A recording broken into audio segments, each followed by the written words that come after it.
annals of crime in any great city, there is always one case that for sheer savagery will never be forgotten. No professional criminal could ever match its fury, for it is the record of murder without reason, of fear and of terror, of a killer who strikes without warning.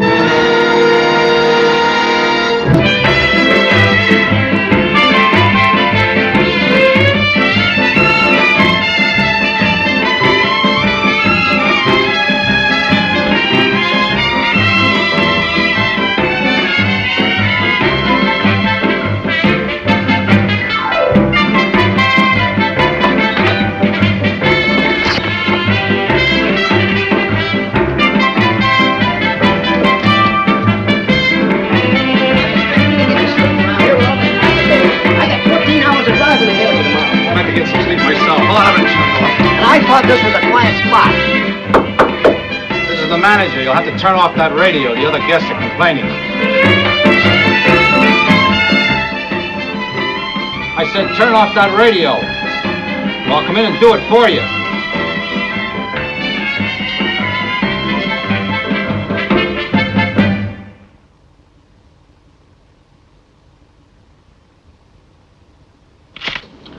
That'll do it, Joe. We're all through, Don. Right. Hello, Don. Everything under control? Just waiting for you, Pete. Hello, Pete. Glad you're here. We're ready to move the body. What time did it happen? About 3 o'clock. Multiple stab wounds in the back. Here, take a look. Weapon was a long, sharp, twin-bladed object. Scissors of some kind. Remind you of anything? Body of the waitress we found about a month ago. That's how I figured. Probably the same guy. We should know for sure after the autopsy. I'll wait for your call. Okay, boys, you can wrap it up. Any identification on the body? Yeah, driver's license. Mrs. Alma Johnson, 286010.5 Franklin Avenue. The car's out front. It's that green Chevy. What time was the register signed? 1:30, according to this. She signed as Mr. and Mrs. Joe Green of San Diego. The manager didn't see anyone else. He's outside when you want to talk to him. Okay. What about the fingerprints? They're all over the place. He's just finishing up now. Fine. As soon as they're processed, we'll check the file. Anything else? The usual. Burnt matches, a few cigarettes. His or hers? Hers, unless they both wore lipstick. Huh. Also, I found some stuff under her nails. And here's something else. What is it? Looks like a piece of suit fabric. Blue serge. Get it down to the lab and tell Charlie we'll drop by as soon as we can, all right? Right. Where's the girl's husband? We're trying to find him. Fine. Now, we better send out a call to pick up every 288 and 311 we can lay our hands on. Let's go see the manager, huh?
And while the killer slept, the machinery of the law slipped into gear. They checked the fingerprints found at the scene of the crime. If the killer had ever been arrested, his prints would be on file. There was no record of them anywhere. They located the victim's husband and brought him in to identify the body. He'd been working all night and hadn't even known his wife was on the loose. Police details moved throughout the city. They picked up any man who had ever been connected with a crime similar to the murder in the motel. The suspects were taken to the identification room. They were booked, printed, and mugged. It was a mixed assortment of the mild and the defiant. That was the routine, and it went on all night. Meanwhile, in homicide, they went after the case from another angle. That's the way I see it. The victim was attacked from the back and stabbed repeatedly in the body with a twin-bladed object like that. It's the same man, all right. Are you sure about the type of weapon? Sure, I'm sure. I'll show you. Here are the photographs we took last night. Notice the position and frequency of the wounds. And here are the ones we took of that waitress a month ago. The wounds are identical. In each case, they were made by a thick kind of scissors about 5 inches long. At least he's consistent. Anything else, Doc? Just what you already know. Both victims were blonde and had alcohol in their systems. Don, let's have a couple of dozen photographs of the Johnson woman made up right away. Then see how many men Brownie can lend us to canvass the bars. If they show the pictures to enough bartenders, one of them ought to come up with a lead. Right, I'll see you back here. Now, you better make it the lab. I want to talk to Charlie. If you get any ideas on the type of scissors, Doc, let me know. I'll do that, Pete. A couple of days until, of course, a square inch of fabric isn't much to go on it. But it may tell us a few things. Manufacturer? Possibly. We can trace the mill that made the material. What makes you so positive it's from the killer suit in the first place? I'm not positive, but we have to start somewhere. We tried to check everybody that was registered in the motel room in the past week. And? And what do you think? 75% of the names were phony. Well, that's par for a motel. You wouldn't say you were playing a long shot, would you? Now, what do you want me to do? Assign a man to every motel in town just to be sure that the guests sign their right names? Relax, you'll put them all out of business. Okay. What'd you find? It's from his suit, all right. The threads match the traces of wool lint found under the dead girl's fingernails. She must have put up a pretty good fight. Take a look. Hi. Now, the main thing is the number of horizontal strands to the weave. I'd say about 80 to the inch and 100 fibers to the strand. For serge, that's pretty good. Just saw Brownie. It's all set. How many men is he gonna let us have? 8 tomorrow, more later if we need him. We'll need him, all right. About this material, how much would you say it cost? Well, it isn't cheap. Couldn't touch a suit like that for under $90 or $100. Anything else? Yeah, it's quite new. Very resilient. The fibers have all the bounce of a new handball. Another thing, there are no signs of cleaning fluid. All right, so the suit's new. It'll take months to track down everybody who's bought a blue serge suit recently. Would you like to borrow my microscope? If you had a brand new $100 suit with a small tear in it, what would you do? Give it to the Salvation Army? No, I'd take it to one of those French weaving places. Don. Coffee? Don? Will you have a bulletin sent out to every shop in town that does mending and weaving? Warn them to be on the lookout for a blue serge suit with a tear in it. I'll take care of it right away.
Good morning, Mr. Martin. Hi, Carmelita. See my hospital? Well, who's it for? Maria. What happened to her? Oh, we're playing and she broke her neck. Can you fix it, Mr. Martin? Well, I think so.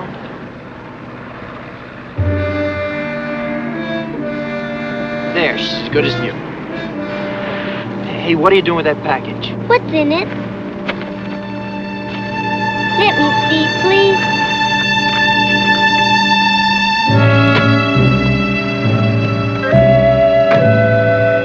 Hey, my dog's broken again.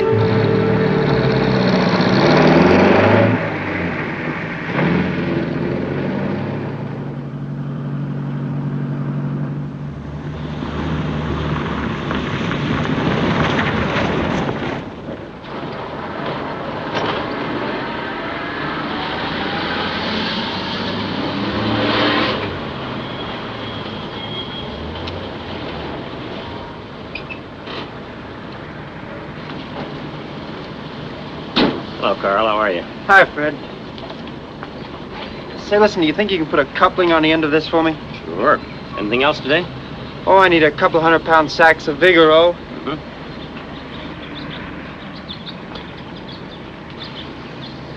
And about 10 pounds of clover seed.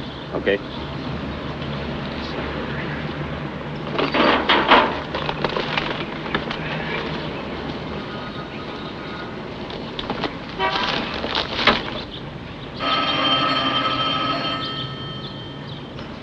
Who's the girl? Oh, that's my daughter, Jane. She came down from Fresno to live with me. I think I mentioned her to you. Oh. Is she going to be here long? Only till her husband gets back. He's been sent overseas. Dad? You're waiting on the phone. Okay, honey. Jane, this is Carl Martin. Hello, Carl. How do you do? Here, let me help you.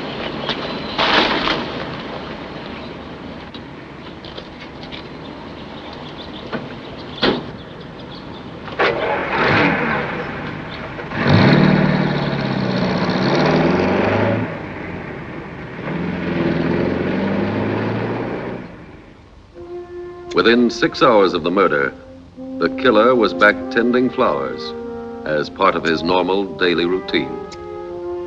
At the same time, homicide was working on the one good remaining lead, the torn blue suit. Skilled detectives canvassed every tailor shop in town. On the bulletin they left with each tailor was all the information plus a central police number. The plan was simple. If the suit were brought in for repair, the trap could be sprung within the quarter hour. The next move was up to the killer.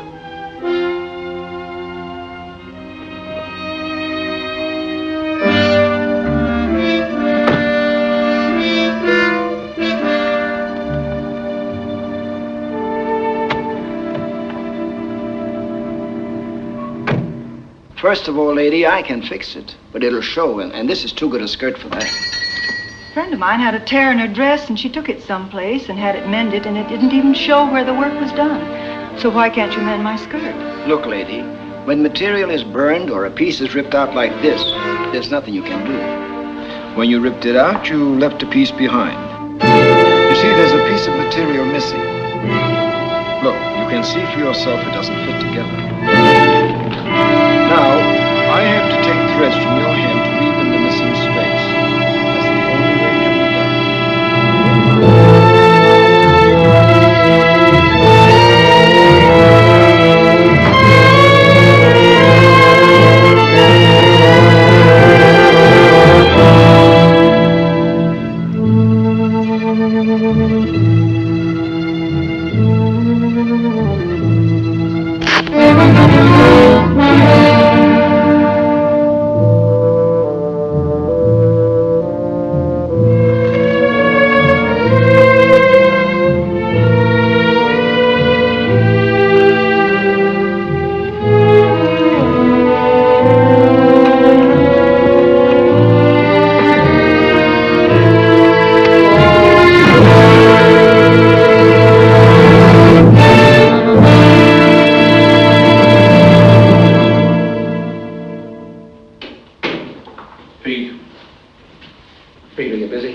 No, not really, Captain. I'll talk to you. Down.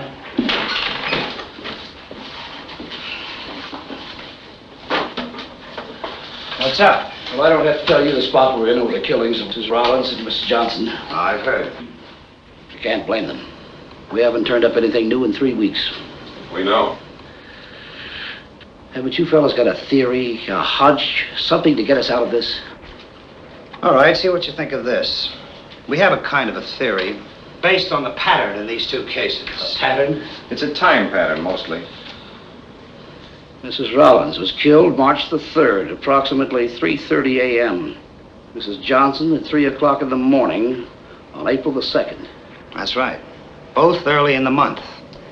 Maybe he likes the position of the moon then. Or maybe he gets paid at the end of the month, and he likes to wait until he has enough money to go out in style. I don't know. Pete, it's the end of the month now. Yeah, I know. And if our theory is correct, you can tell them that the department is going to have another dead woman on its hands. And soon.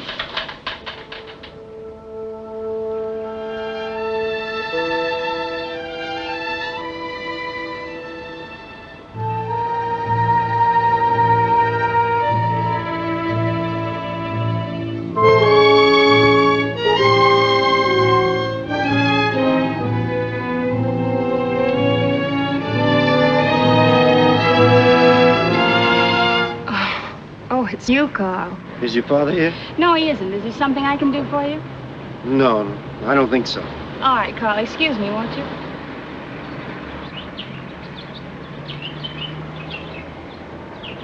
What do you think of the way I butted this Hoover under the California? It's not bad for an amateur, is it? It's very good. How do you like working here for your dad? Well, it takes my mind off Jerry, and it keeps me from being too lonesome. Say, Carl, do you see a pair of pruning shears over there someplace?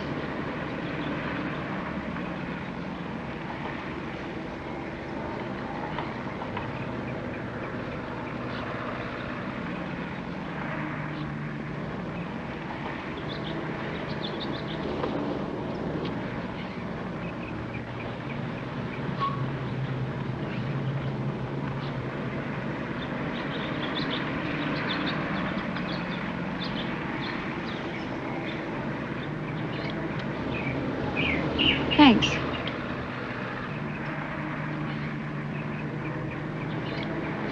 That ought to do it.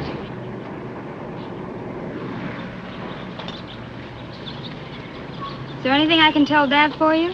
Well, one of my customers asked me for a rare tropical plant. I thought maybe your father could help me. Want me to give you a good suggestion? Okay. Why not a Cattleya orchid?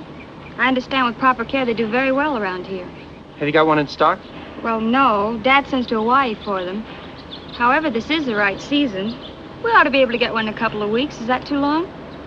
Well, he said there was no rush. Order one for me, will you? All right, Carl. Thanks for the suggestion. Not at all. Goodbye.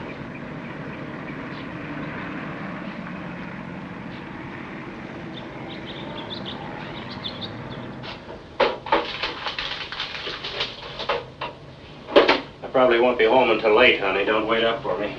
If you don't do any better than you did last week, don't come home at all. You sure you don't want to come along? No, Dad. I think I'll stay and finish the books. Okay. Well, I left the sprinkler on. Turn it off in about 15 minutes, huh? All right, Dad. Good night.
What are you doing around here this time of night? I was just passing. I saw the light on. I thought I'd pay my bill. Oh. Well, that'll save me having to mail it out to you. How come you're not watching Fred Bowl? This is his regular night, isn't it? Yes, but if I don't get these bills out, he won't have enough money to bowl. Let's see. Here's your account, Carl. You owe us exactly $34.45. Yeah, that's right. Are you going to work very late tonight?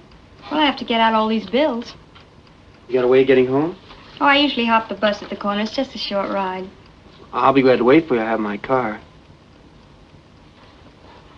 Well, that's very sweet of you, Carl, but I wouldn't want you to waste your evening waiting around for me. I don't mind waiting. I have nothing better to do. We might even stop somewhere and have a drink. See, that's $34.50, $35.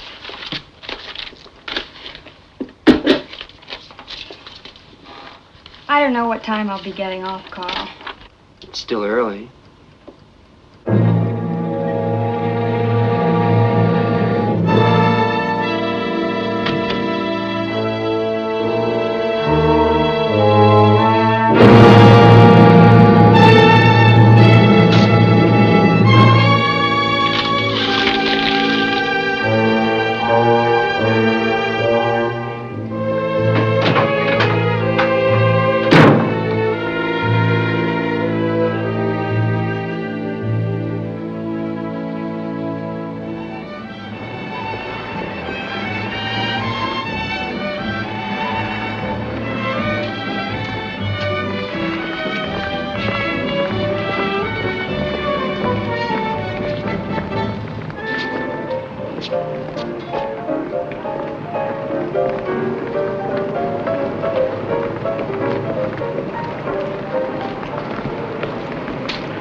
Something wrong? Not anymore. Come and take a look. Do you often have this kind of trouble with your car? No. This hasn't happened for a long time.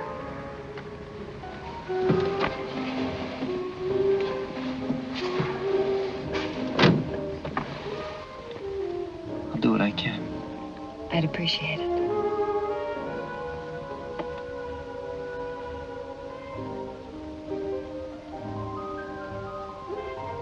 No wonder it won't start. The ignition key is off. Well, what do you know?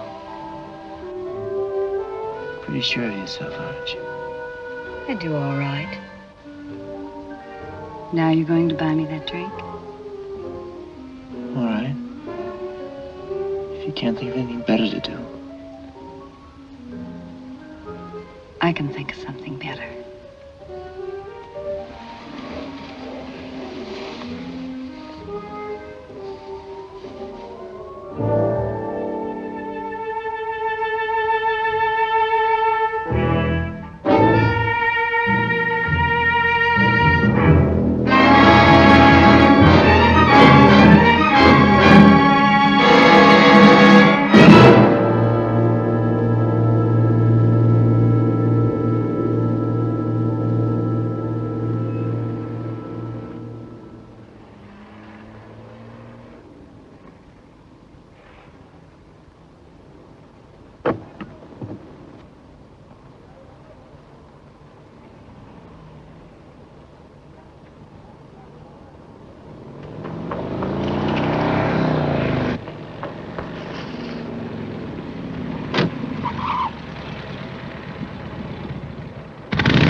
I better go down and check.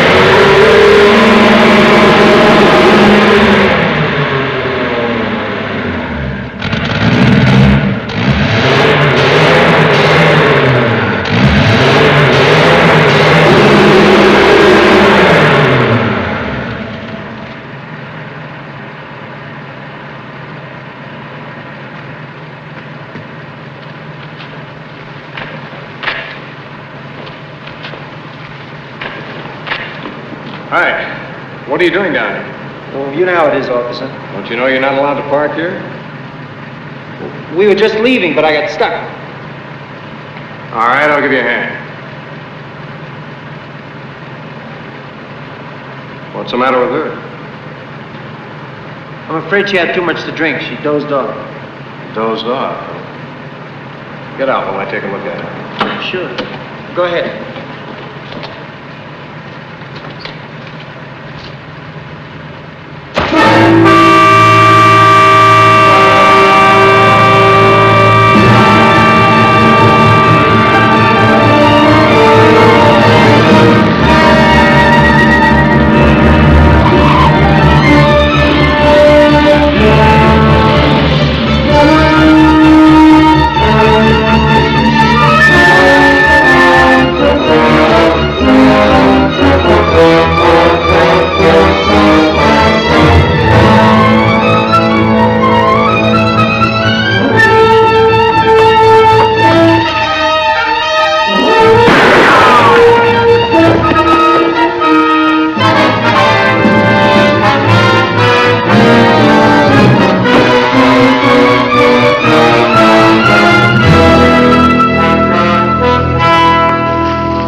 Hey, taxi!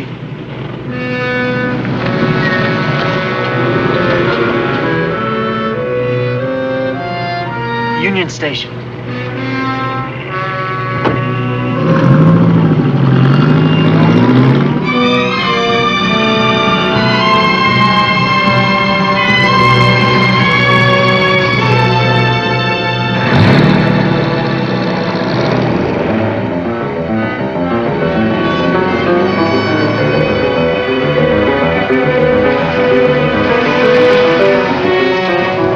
Fourth and Hamilton.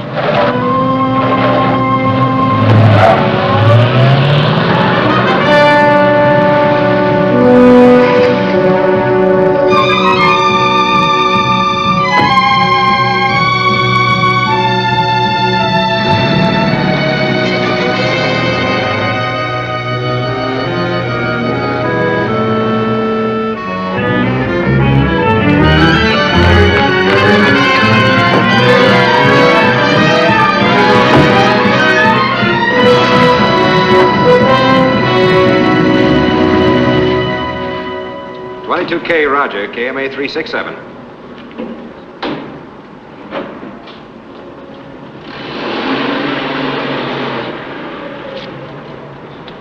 About 30, 6 feet tall, 175 pounds, gray flannel suit, no hat.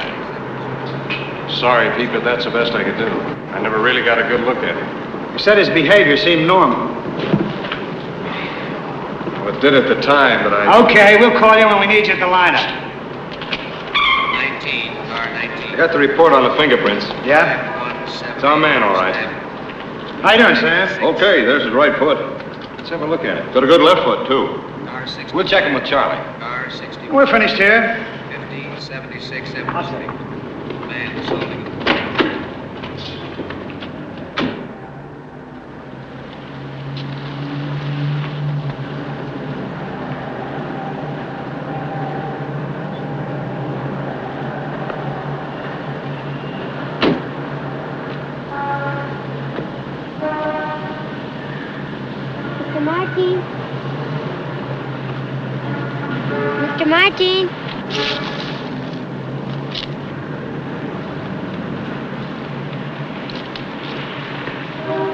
Can I fix it for you later, honey? Don't forget.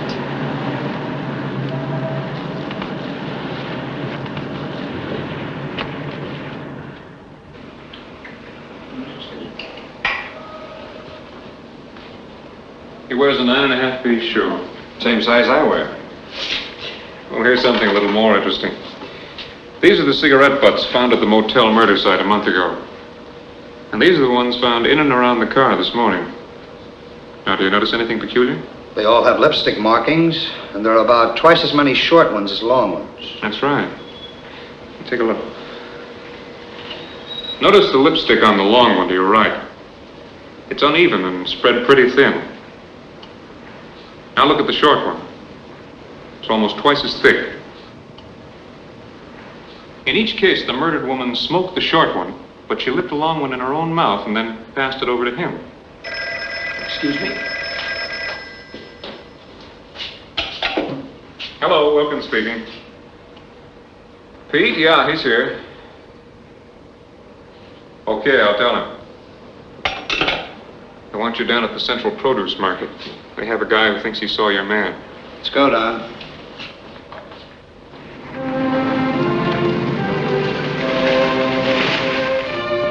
In the turmoil and confusion of the market, the killer's flight had gone unnoticed, except for one man who thought he'd seen him cross the street and hail a taxi. Detectives then checked every cab office in the city. At each one, they received the same reply: no fare picked up in that area. For all his carelessness, the killer had been swallowed up in the trackless jungle of the city. And out of that jungle, as the notoriety increased, came the creatures. Strange, forgotten souls, eager to confess to crimes they did not commit. In their desire to bask briefly in the spotlight of the headlines, they were willing to admit to anything. Each day brought new confessions and still more versions of how the crime had been committed.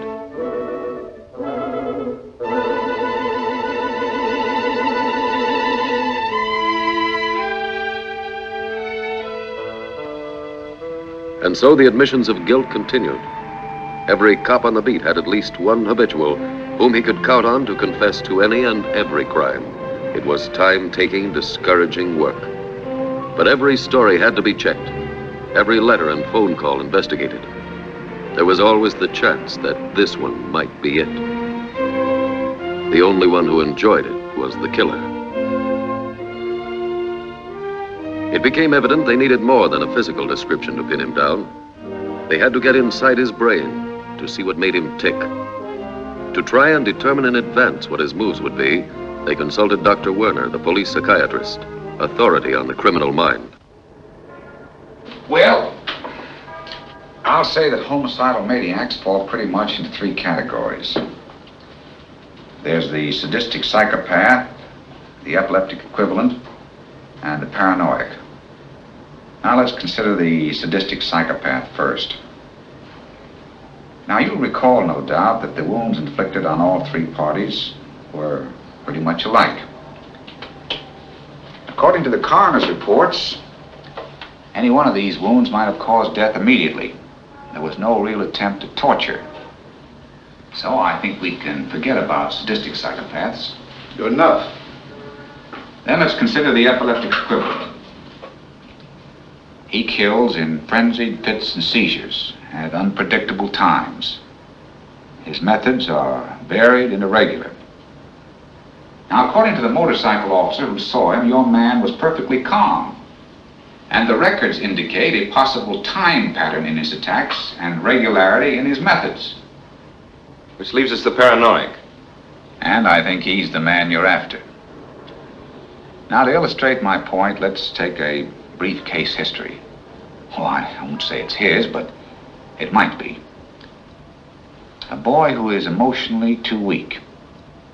Maybe without parents or friends or family. He's lost, nobody to hold on to. But he finally finds a wife or a girl and becomes entirely dependent on her. Well, she turns out to be no good, but he still clings to her. But then one day she runs off with another man who shows her a good time. The boy is desperate because he finds himself lost again. He suffers a tremendous shock, and that does it. His world collapses, and he has to get even. The balance of his mind tips so that his emotions are transferred to a pathological desire for revenge on the girl or her prototype. Blondes, under 30, about the same height and weight. And he'll keep on killing the same type of girl until you catch him. And so they had a little more to work with, especially when the psychiatrist's information dovetailed with their first real break. A Glendale cabbie remembered picking up a fare at the produce market on the morning of the murder. He'd been afraid to talk before. There's a local ordinance that prohibits out-of-town cabs from picking up a fare inside city limits. Lieutenant Hamilton? Yeah, that's right, that's me. My name is Jackson. I'm with the Rapid Transit Cab Company. That's Sergeant Warde. Glad to know you, Sergeant. I've got some information for you fellas, but it's got to be off the record. It'll be off the record, forget it. It's about this crazy killer you guys are after. Sit down. Thank you. I'm at the produce market one day on my regular beat, and I'm picking up a guy, see? It's a funny thing about this guy. I drop him off at the Union Station. I'm pulling up for a stoplight at the corner. I'm lighting up a cigarette, and I take a look behind me, and I see this guy making a beeline for a different cab. What kind of a cab? A yellow. Yellow. You sure? Yeah.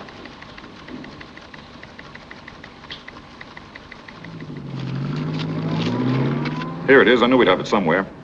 Cab number 803. Picked up a fare at 6:05 at Union Station. Drove him to 4th and Hamilton. Thanks. Sure. Let me see. She does look a little familiar. But I see so many faces, it's hard for me to... Try and think. I am trying. Yeah, I remember now. There was a dame in here looked like that. Only a little blonder, I think.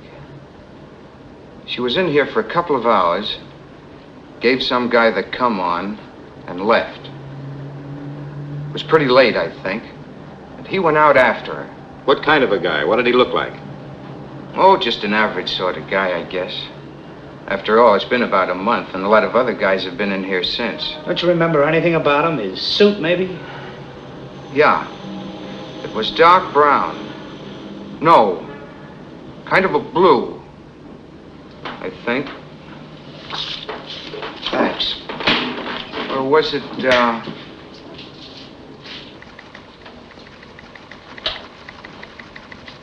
So from now till the end of the operation, you're all assigned to us for special duty. Each of you's been chosen because of a close resemblance to the type of woman this man is likely to go for. It's your job to see that he does go for you. We've been able to figure his range of operations to an area within a radius of 15 miles. We've also classified the bars where he's likely to pick up his next victim. He's expected to strike in the next few days. Now for procedure. A plainclothesman will be detailed to each of you. You will never be out of his sight.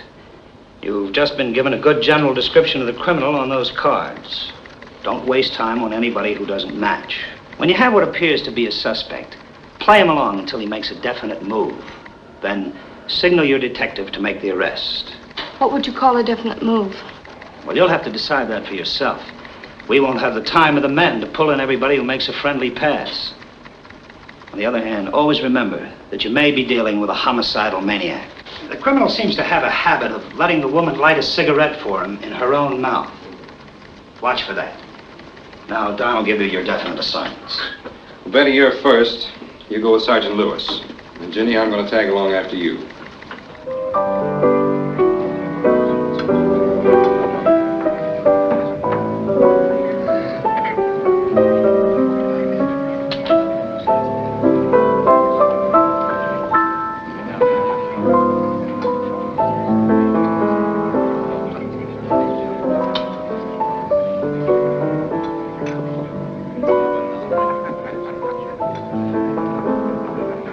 That's a good idea. I like the beach when it isn't so crowded. Let's go.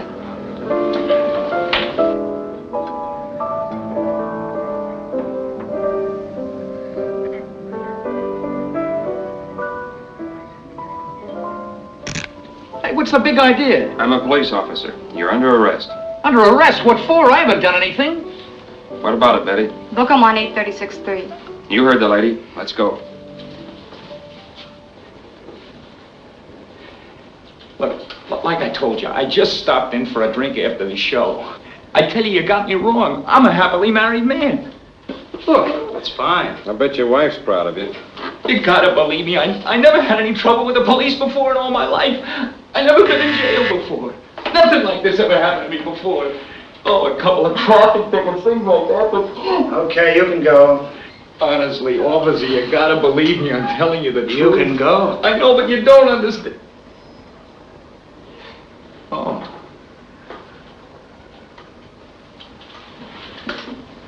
Well, now I can go. You bring me all the way down here and you fingerprint me and you embarrass me and then you tell me I can go home. Well, I got a half a mind to sue the city for false arrest. You wouldn't really do that. I wouldn't? Don't kid yourself, bud. I know my rights. You're not gonna push me around, you flat-footed... You want to be jailed as a public nuisance? Oh, no, sir, I Have a squad car deliver him to his front door. If he gives you any trouble, make sure his wife finds out why we brought him home. Thank you, sir.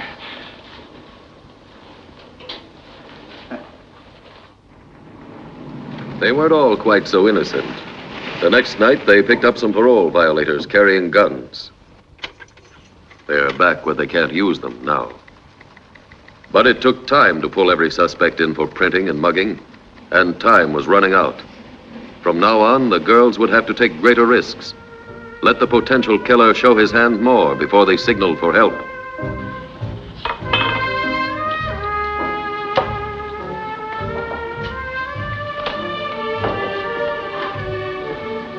So that's the whole story. Twice a month he goes away on a business trip. And leaves you home to twirl your thumbs. It's not so bad. At least I get to meet a lot of interesting people this way. I'll bet you do. How about another drink? What are we wasting our time around here for? I don't know. Come on, let's go.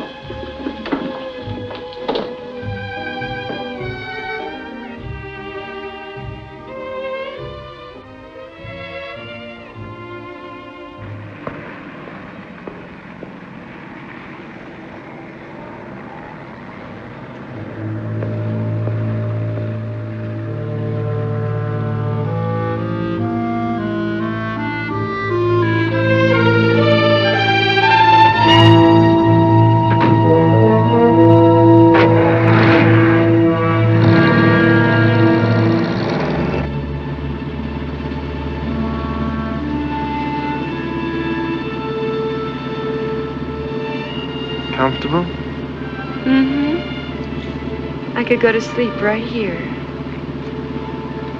Why don't you?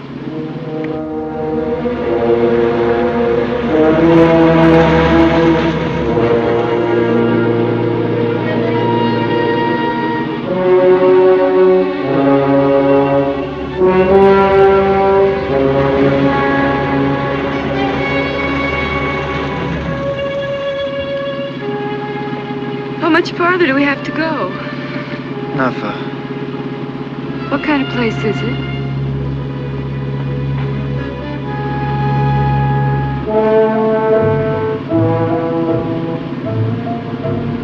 Just a nice little place.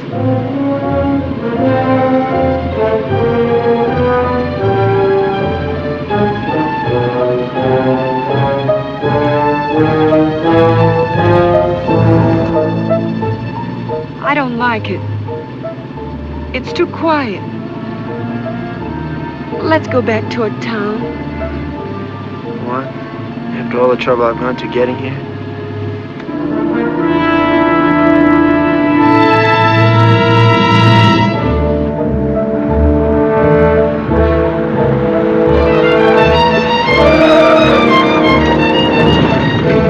Why did you turn in here? Why not?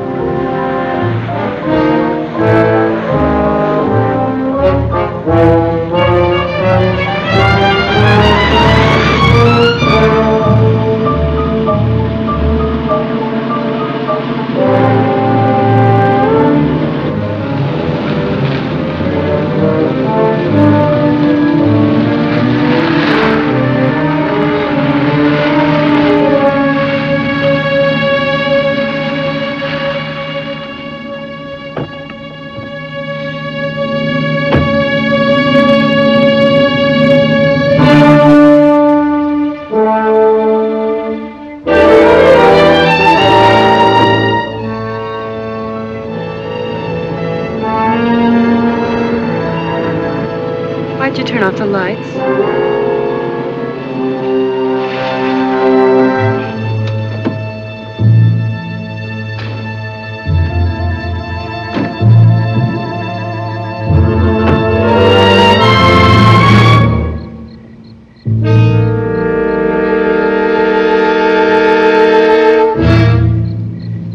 What are you going to do?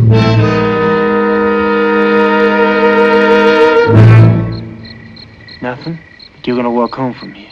Maybe this'll teach you there's still some guys who respect another man's home.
Here's a complete file on those 3 suspects the girls brought in last night. Anything important?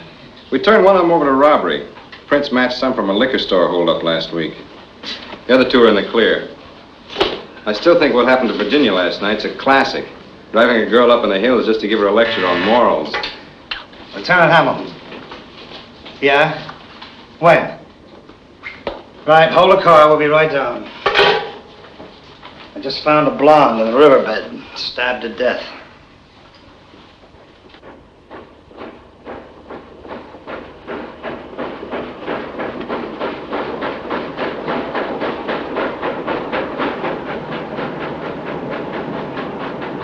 The handiwork is familiar, all right.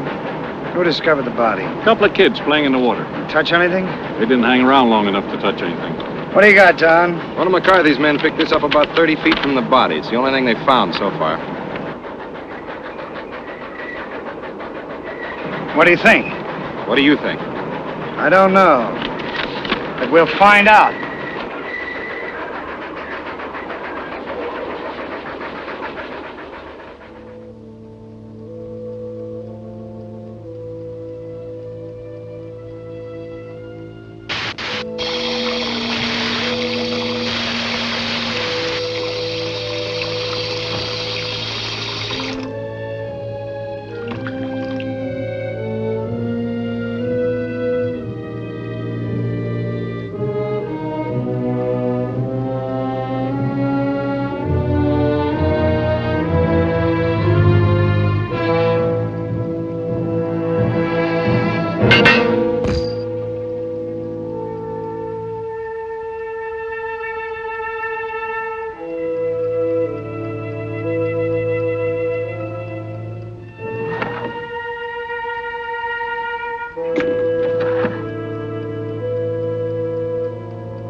Hi, Charlie. Hi, Pete. What do you got? Plenty. You'd be surprised what you can find in an old spring. Keep talking.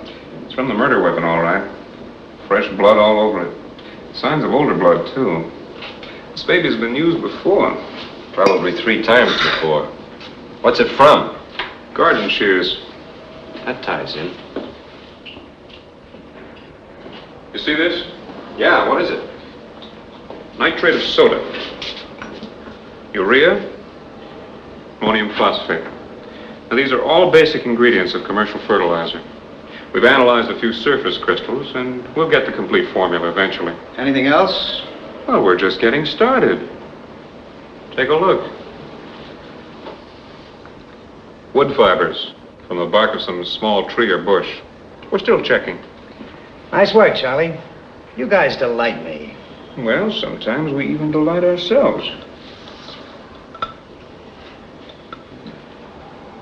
Oh, one more thing before you go.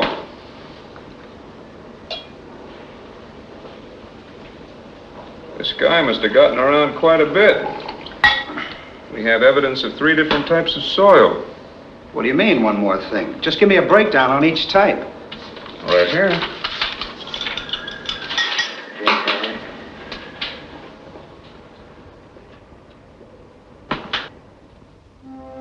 When the breakdown disclosed that the 3 types of soil found in the spring came from different sections of the city, they knew that gardening was not the killer's hobby. It had to be his profession. With that information to go on, the clues began to add up. The first step was to find the exact make of garden shears used as the murder weapon. It meant a rundown of every hardware store, supply house, and distributor of garden tools. It was a lot of legwork, but it had to be done. Somewhere in the city, there was a pair of shears that the spring would fit. In the laboratory, analyzing the components of the fertilizer identified with the murder weapon called for a different routine. Not as much running around, but plenty of midnight oil burning. Eventually, they were able to break down the specimen solution to the exact chemical formula.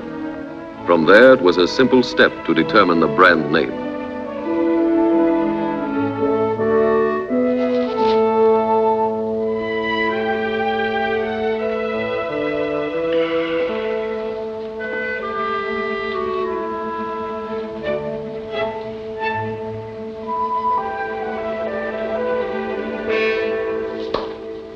Little present for you. So we finally made it. That's an efficient little thing.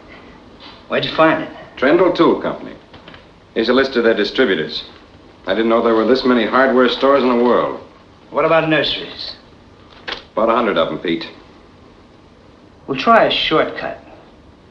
There's no guarantee that our man buys his tools and fertilizer at the same place, but we might as well check the places selling both products first.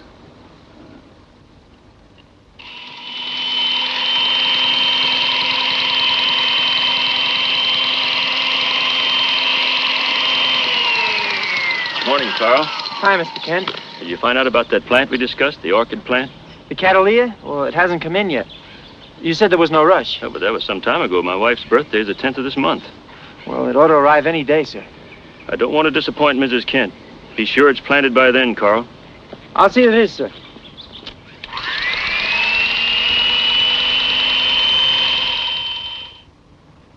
By the 10th. Yes, I know it's important. Well, I'm sure it'll be in by then. All right, I'll do what I can. Goodbye. Who was that? It was Carl Martin. He's worried about the Cattleya orchid we ordered for him. It's all my fault. I told him it would be in by now. Well, you better call the express office again. All right, Dad. That's funny. What's the matter? Our honeymoon picture's gone. Sure you didn't take it home with you? No, it was right there on top of the safe. Must be around here somewhere. Here, honey. Come on, make your call. I'll help you look for it. All right.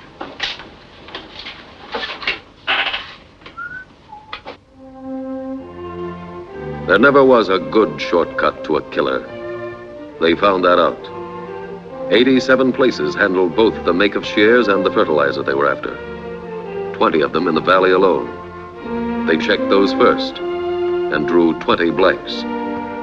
It was the same routine time and again. Find the outlet, question the manager, cross the place off the list. Well, I'm terribly sorry, Carl. They promised me they'd deliver it today. I know tomorrow's too late, but sometimes they do make an extra delivery in the afternoon. I know, I feel awful about it. Well, isn't there some other plant we...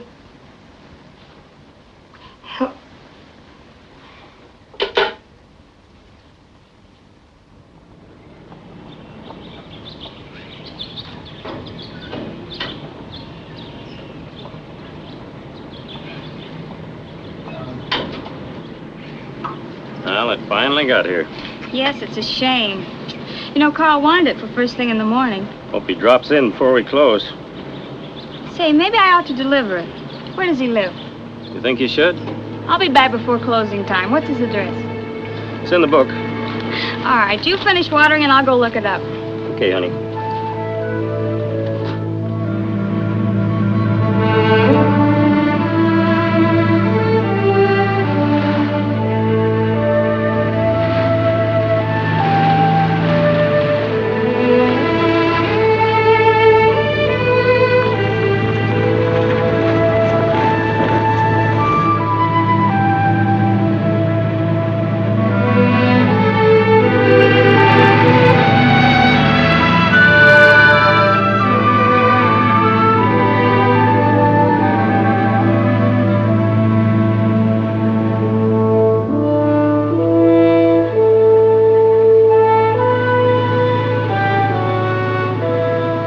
Which one is next?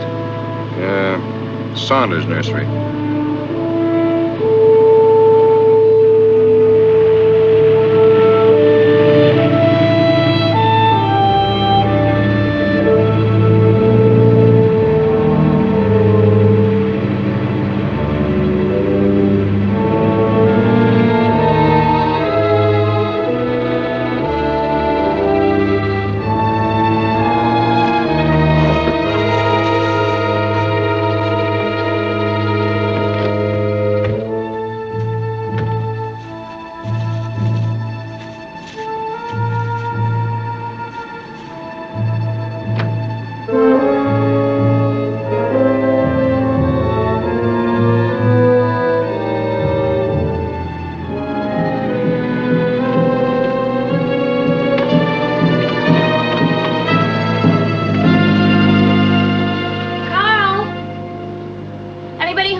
Saunders.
was wondering where you were. You didn't look very hard. Didn't you hear me call you from the house? No. What were you doing there? Well, I have good news, Carl. The Cattleya orchid arrived. That's great. Let's go in and look at it. Well, I can't right now. Dad's all alone and I have to get back. Well, it'll only take a minute. All right, Carl. Just for a minute.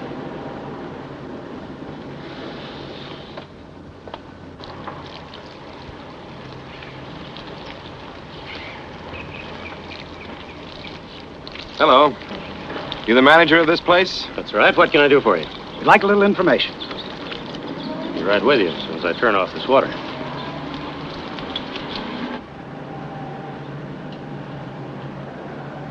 It's very nice. Thanks for bringing it up. That's all right. I'm just glad it arrived in time. So, now if you'll excuse me, I do have to go. Why don't you stay and have a cup of tea? Really, Carl, I can't. You mean you won't? No, it isn't that. It's just that I have to get back. Why don't you just sit down?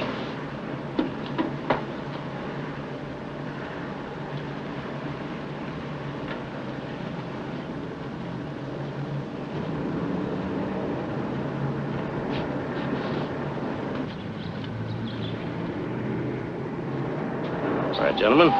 What do you want to know? You sell this make of shears and Vigoro fertilizer, is that right? Yeah, I have been for some time. Why?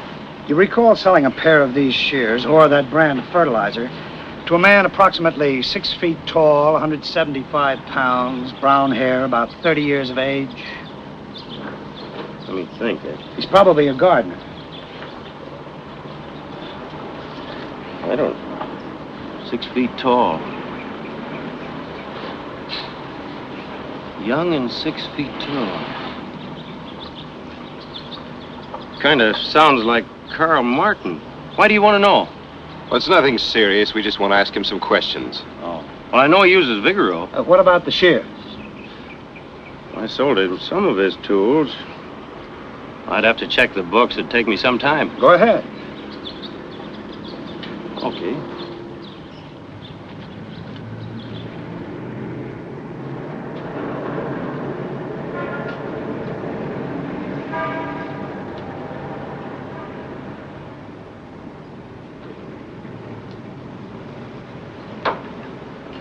You know, you're the first company I've had since I've lived here. In that case, I am sorry I can't stay any longer. It's not the kind of place you invite a girl to. I know. There's no reason not to. No? Have you taken a good look around?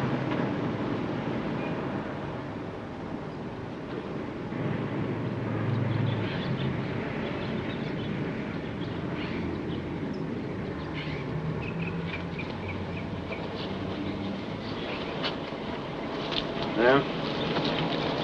Let's see now. Sanders, Lawton, Mapes. Here it is. Carl Martin. Yeah, he bought a pair of shears about 4 months ago. That's all right. We'll take your word for it. What's his address? 632 Hill Road. Thanks. Has Carl done something wrong? No, it's just a routine check. The reason I asked it, I was just thinking about something. What is it? My daughter Jane is making a delivery at his house right now. Where it is, Don? It's around Chavez Ravine. Thanks very much.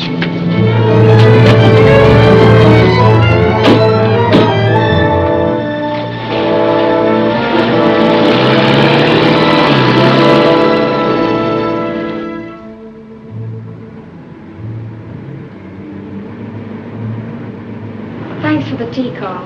It was very good. I'm sorry I have to run. That's all right. My wife was a lot like you. Your wife? Oh, I forgot. You didn't know I was married, did you?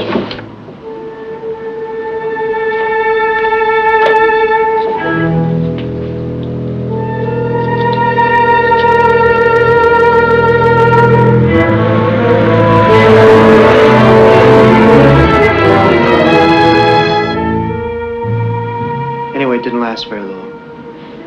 I'm sorry. Why, I'm not. I'm better off without her. Please, Carl, it's getting late. Mr. Martin. Sit down. I've got something very interesting to show you.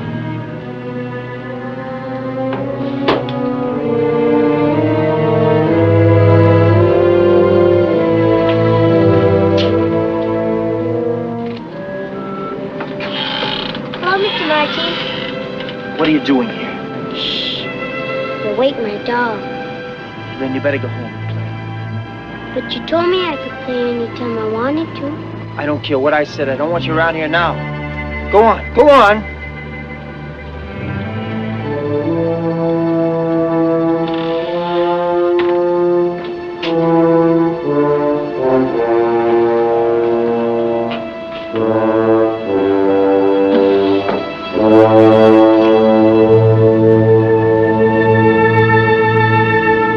You can have your picture back. My picture. I won't need it anymore. Going out to your car. Don't make a sound.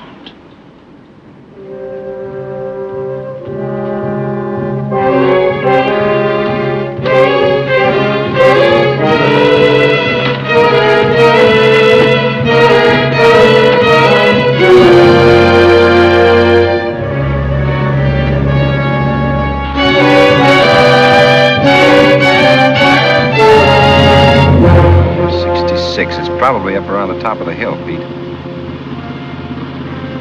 There it is.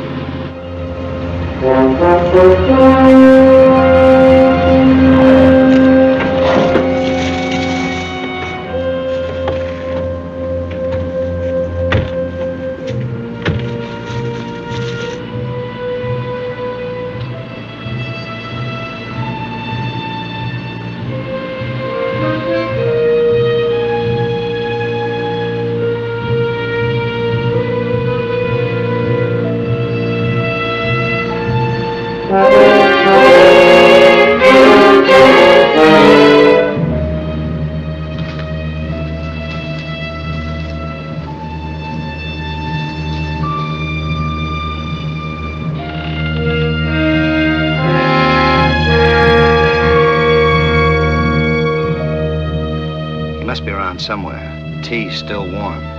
The girl's been here, too. Check the back.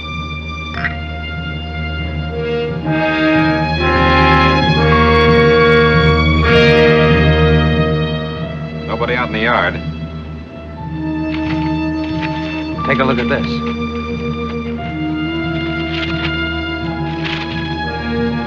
That's it, all right. There was a kid out front. Let's see what she knows.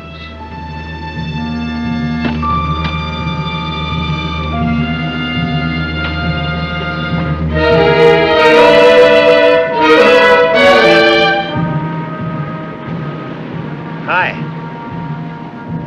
Honey, do you know the man who lives in that house? That house. Who lives there?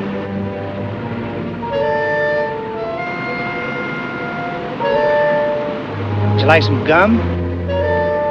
My mommy won't let me take anything from strangers. Your mother's right. What's your name? What's your dolly's name? Maria. That's a very pretty name. My name is Carmelita. That's pretty, too. What's his name? Mr. Martin. Do you know where Mr. Martin is, Carmelita? He's with a girl. Where are they now? Don't point, honey.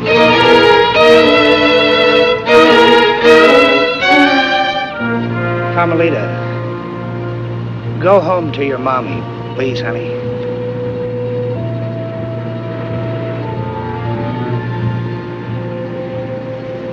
You all set? I got it. Okay.